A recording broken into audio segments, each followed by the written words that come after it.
Me, Dr. Atul Garg, Government Bangalore College, Deedwa. Dear students, today we will study Newton-Raphson method in numerical solution of algebraic and transcendental equations. बीजीय तथा अबीजीय समीकरणों के संख्यात्मक हल का अध्याय अपन पढ़ रहे थे और उसमें अपन ने लेखाचित्र विधि द्वारा हल करना सीखा था, बाइसेक्शन मेथड से सीखा था, द्विविभाजन विधि से, और रेगुलर फाल्सी मेथड भी पढ़ा था, मिथ्या स्थिति विधि को भी पढ़ा था।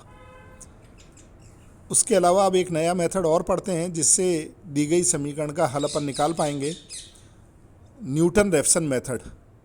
ये विधि जो पूर्व में पढ़ी थी 3 विधियां, उनसे फास्ट भी है और एक्यूरेट भी ज़्यादा है, जल्दी उत्तर के निकट पहुंच जाते हैं और सही उत्तर निकाल लेते हैं। तो अप्रॉक्सीमेट वैल्यू सबसे पहले अपन एक निकालेंगे। कोई भी प्रश्न दिया गया है, कोई भी इक्वेशन दी गई है f(x = 0), तो सबसे पहले मूल के नज़दीक का मान अपन ज्ञात करेंगे। तो first of all we have to find the approximate real value of √x0 near the exact root. जो सही मूल है, एग्जैक्ट मान है, उसके निकट का कोई बिंदु अपन निकालेंगे जो इक्वेशन दी गई है f(x = 0) का उसमें। और वो x0 चूँकि निकटतम रूट है, उसके पास का कोई मान है, तो मान लीजिए उसमें h का इंक्रीमेंट लगाकर अपन कहते हैं कि बिल्कुल एग्जैक्ट रूट है x0 + h। तो x0 + h एग्जैक्ट रूट अगर है तो f(x0 + h) को 0 होना होगा। तो f(x0 + h) बराबर 0 हो जाएगा, क्योंकि h वो कमी थी जिसको अपन ने पूरी करके बता दिया कि मूल संतुष्ट करेगा। अब x0 + h एग्जैक्ट मूल है, इसलिए संतुष्ट करेगा। अब f(x0 + h) को अपन टेलर्स थ्योरम से एक्सपेंड कर सकते हैं। तो इसका एक्सपांशन होगा f(x0 + h f'(x0 + h² बटे factorial 2 f'(x0) and so on = 0। Since h is very small, h बहुत न्यून है, तो फिर इसकी द्वितीय तथा उच्च क्रम की घातें छोड़ी जा सकती हैं, चूँकि h बहुत छोटा है। तो इसलिए इस एक्सप्रेशन में द्वितीय तथा उच्च क्रम की घातों को छोड़ने पर h की ये आया f(x0 + h f'(x0) बराबर 0। इससे अपन ने h निकाल लिया, तो ये आ गया -f(x0) बटे f'(x0), और f'(x0) शून्य नहीं होना चाहिए। तो ये अपना h का मान आ गया। मान लीजिए इसे अपन h1 कह देते हैं, तो h1 आया -f(x0) / f'(x0). तो f(x0) अपन निकाल सकते हैं, फलन का मान x0 पर, और उसका अवकलन करके उसका मान x0 पे, उसका भी मान अपन निकाल सकते हैं। इन दोनों को भाग लगा दें तो ये h आ जाता है। तो इसका मतलब ये हुआ, जो अपन ने शुरू में रूट लिया था x0 + h, जिसे अपन x1 कहा है, तो वो अपन x1 निकाल सकते हैं। तो x0 + h का मान यहाँ रख दिया अपन ने, x1 का मान आ गया, x1 बराबर आ गया x0 - f(x0) / f'(x0). तो f'(x0) 0 नहीं है, तो ये आ गया एग्जैक्ट रूट।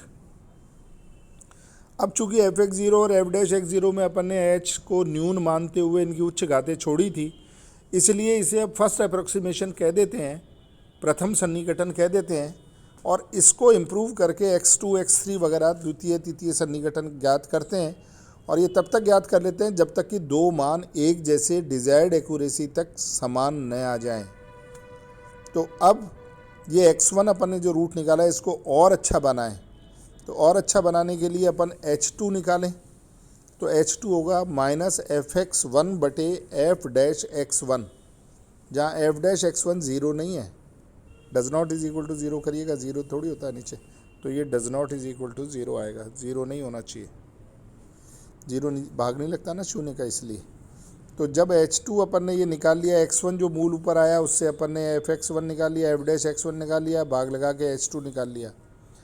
तो सेकंड अप्रोक्सीमेशन में x2 हो गया x1 + h2, x1 - f(x1) / f'(x1).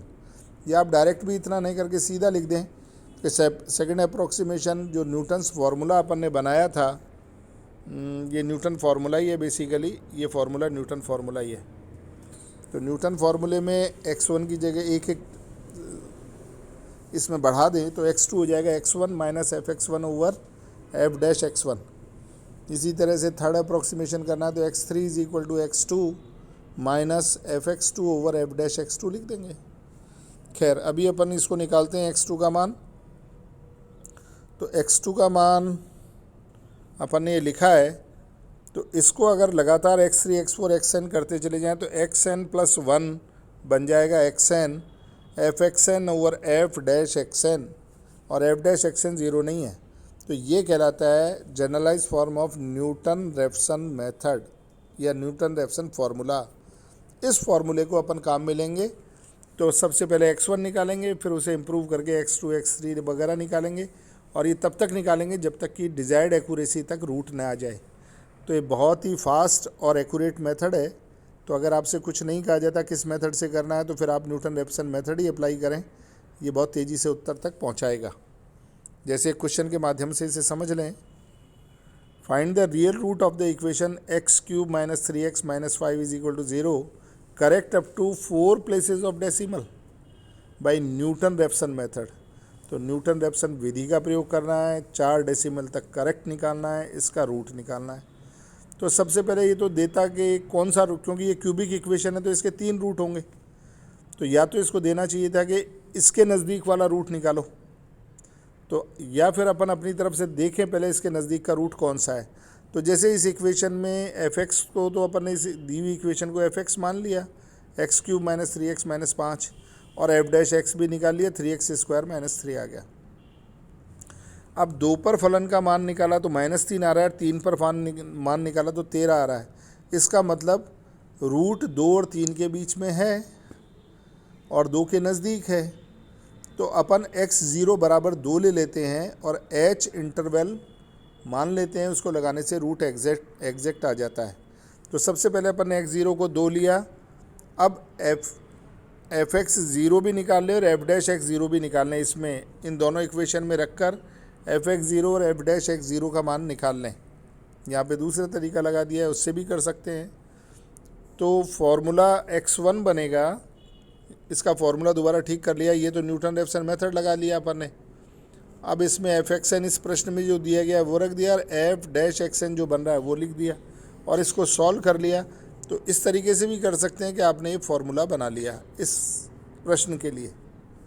अब n बराबर 0 इसमें प्रतिस्थापित किया तो x1 आएगा, तो x0 ये आ गया अपना x1, और x0 बराबर इनिशियल रूट 2 है, अभी ऊपर ने ऊपर निकाला है तो 2 रख दिया, तो ये आ गया 2.3333, ये x1 आ गया, इम्प्रूव्ड रूट आ गया।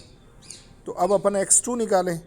तो x2 निकालना है तो इसमें जो फार्मूला अपन ने बनाया है इस फार्मूले में x1 रख दें। तो ये आ गया 2x1 cube plus 5/3x1 square minus 3।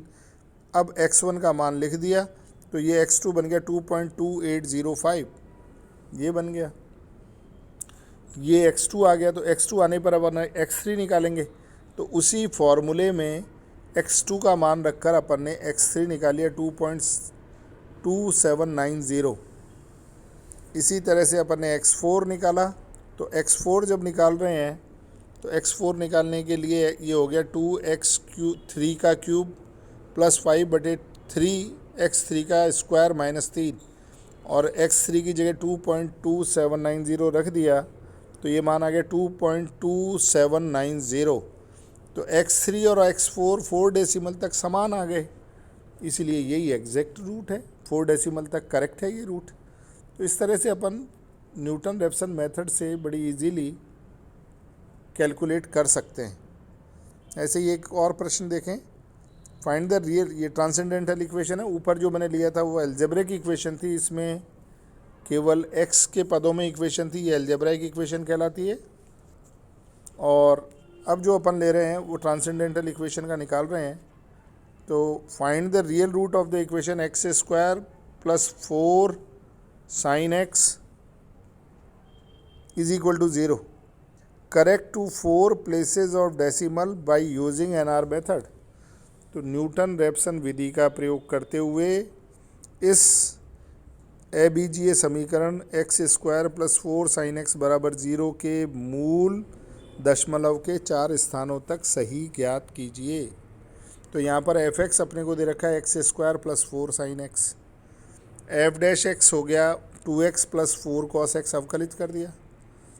और न्यूटन रेफसन मेथड से एक्स एन प्लस 1 अपना न्यूटन रेफसन मेथड अपने को याद होना चाहिए अच्छी तरह से, वो है x n plus 1 is equal to x n minus f x n over f dash x n. ये न्यूटन रेफसन मेथड है, तो इसमें एफ एक्स एन और एफ डैश एक्स एन रख दिया, तो ये बन गया अपना न्यूटन रेफसन मेथड इस सवाल के लिए। अब इनिशियल रूट निकालने के लिए अपन ने देखा है रूट ग्राफिकल मेथड से अपन निकालें तो y is equal to x square और y is equal to 4 sine x के ग्राफ खींचे तो वो करीब -2 पे कटते हैं। वो एग्जैक्ट निकालेंगे तो -1.9 पे कटते हैं लेखा चित्र विधि से, जब दोनों ग्राफ को मिलाएंगे तो -1.9 पर ग्राफिकल मेथड से ये आपस में इंटरसेक्ट करते हैं, तो इनिशियल रूट -1.9 लिया जा सकता है। तो अब अपन x1 फर्स्ट अप्रॉक्सीमेशन निकाल रहे हैं, x0 का मान -1.9 लेकर, तो ये x0 का मान -1.9 लिया, ये भी 1.9 लिख दिया, सॉल्व करा तो ये आ गया x1 का मान आ गया -1.93। अब x1 बराबर 1.93 है तो सेकेंड अप्रॉक्सीमेशन में अपन x2 निकालें, तो x2 is equal to x1 f x1 over f dash x1 लिख दिया, तो -1.93 x1 का मान इन तीनों में लिखा, इसको यहाँ लिख दिया। और साइंटिफिक कैलकुलेटर अलाउ है इस पेपर में अपने को एग्ज़ाम में, आप सब साइंटिफिक कैलकुलेटर ले लें और अच्छे से प्रैक्टिस करें उस पर, क्योंकि मैथ्स में साइंटिफिक कैलकुलेटर अभी तक आपके काम में नहीं आया। तो हायर स्टडी में जा रहे हैं इसके बाद आप थर्ड ईयर के बाद में, तो आपको कैलकुलेटर अच्छे से सारा ऑपरेट करना आना चाहिए, सारे ट्रांसेंडेंटल फंक्शंस की वैल्यू कैसे निकालते हैं और तेज़ी से कैलकुलेट कैसे करते हैं, इक्वेशंस लिख के कैसे कैलकुलेट करें, ये सारी चीज़ें उसमें मेमोरी अच्छे से यूज़ करना आना चाहिए। उसकी केवल एक मेमोरी नहीं होती, उसमें कई मेमोरियाँ होती हैं, उन सबको यूज़ करना आना चाहिए मेमोरी और रिकॉल मेमोरी से। तो उनको अच्छे से करके आप कैलकुलेट करना सीखें, नहीं एग्ज़ाम में अगर मौखिक तो कर नहीं सकते और मैनुअली भी आप इसे हल नहीं कर पाएंगे, तो कैलकुलेटर है और उससे अपने को करना है। जैसे साइन -1.93, अब इसकी वैल्यू आप कहाँ देखेंगे, तो कैलकुलेटर से ही कैलकुलेट होगी, तो वो साइंटिफिक कैलकुलेटर आप लेके उसको हल करें तो ये वैल्यू आई -1.9338। तो x2 और x3 करीब करीब इक्वल हो गए, 2 डिजिट तक तो इक्वल हैं। x4 भी अपन x3 भी निकालें तो वो भी x3 आएगा -1.9338 ही आएगा, तो x3 और निकाल लें तो ये फिर एग्जैक्ट रूट इसका 4 डेसिमल प्लेसेस तक आ गया। इसी तरह से अपन ये क्वेश्चंस कर लेते हैं, तो आप इसके सारे क्वेश्चंस कर लीजिए। केवल एक मेथड बचा है इसमें, इटरेशन मेथड, पुनरावृत्ति विधि, वो और पूरा कर लेते हैं तो ये चैप्टर भी अपना कंप्लीट। तो न्यूमेरिकल एनालिसिस के सारे जो चैप्टर्स हैं उन पे अपने वीडियो आपने देखे होंगे, इनको जो भी आपकी दिक्कत आ रही है दोबारा से उसको आप देख लें और सीख लें, तो फिर कोई प्रॉब्लम नहीं है, आप आराम से इसके क्वेश्चंस अटेम्प्ट कर पाएंगे। करिएगा।